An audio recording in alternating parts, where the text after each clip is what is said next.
लोहिया जी की जयंती के मौके पर मैं उनको खराज अकीदत पेश कर रहा हूँ। लोहिया जी फिजिकली हमारे साथ मौजूद नहीं है, लेकिन लोहिया जी के सच्चे जानशी जो पूरे जीवन जो लोहिया जी को अपने पूरे राजनीतिक जीवन में जो उनके उसूल और आदर्श पर चले वो हमारे सामने मौजूद है। हमें याद है कि 1977 में सबसे पहले विधायक होने के बाद उन्होंने अपने सीट से इस्तीफा दिया, सिर्फ वो लोहिया जी के इसलिए कि लोहिया जी ने अपील किया था, Lohia ji urge upper caste to voluntary serve lower caste to grow and flourish.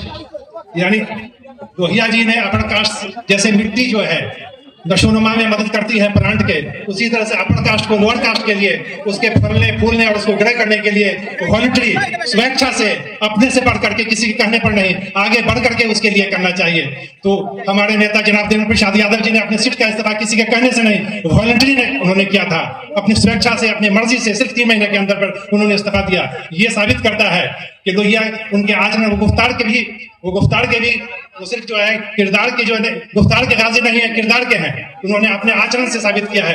दूसरी बात सबसे पहले जो मैं कहना चाहता हूँ कि लोहिया जी ने कहा था कि राजनीति जो है लोगों की रोजी रोटी की समस्या से जुड़ी हुई है और वो राजनीतिक पापी है, भ्रष्ट है, जो लोगों के रोजी रोटी की समस्या को हल नहीं करती है। लेकिन जब 1996 में जब वो वजीर खुराक बने तो खत इस्लाफ से नीचे रहने वाले लगभग 36 करोड़ लोगों के लिए उन्होंने सस्ता अनाज योजना का उन्होंने इंतजाम किया। ये जो है लोहिया जी का ये दर्शन था, लोहिया जी के इस पर चलते हुए। तीसरी बात जो ये लोग कहते हैं कि लोग पार्टी बदलते हैं, लोग पार्टी बदलते हैं। आज लोहिया जी होते तो क्या करते?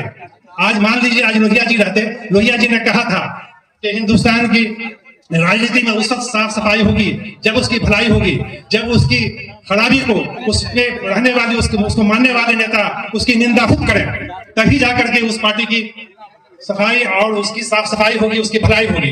जाहिर सी बात है कि जिस पार्टी में रहे जहां हमारे समाजवादी सिद्धांत को जहां हमारा बढ़ावा नहीं मिला, जहां रुकावट मिली, जहां उसको अपहरण कर लिया गया, लोहिया जी सिर्फ जो है आपको एंटी कांग्रेस में नहीं था, वो कांग्रेस का भी सिर्फ पावर के लिए विरोध नहीं कर रहे थे, पावर पॉलिटिक्स नहीं था, बल्कि कांग्रेस के उस कल्चर के खिलाफ उनका विरोध था जिन्होंने एक सोशल एलीट, एक क्लास एलीट को खड़ा कर दिया था, जो ये समझते थे कि पावर मेरा पैतृक मेरी संपत्ति है। उसके खिलाफ स्टूडेंट लाइफ से जनाब देवेंद्र प्रसाद यादव जी ने संघर्ष किया है। हर गैर बराबरी के खिलाफ, हर जुल्म के खिलाफ उन्होंने संघर्ष किया।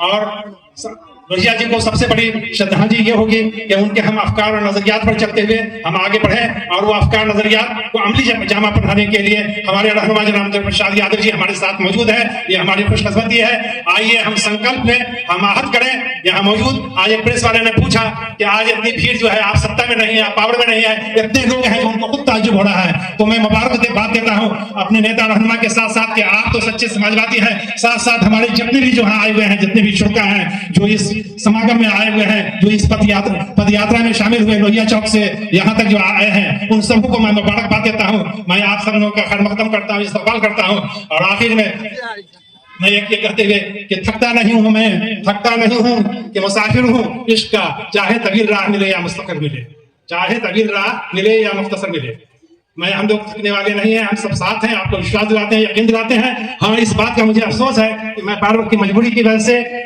लोहिया चौक से लोहिया आश्रम तक आपका साथ नहीं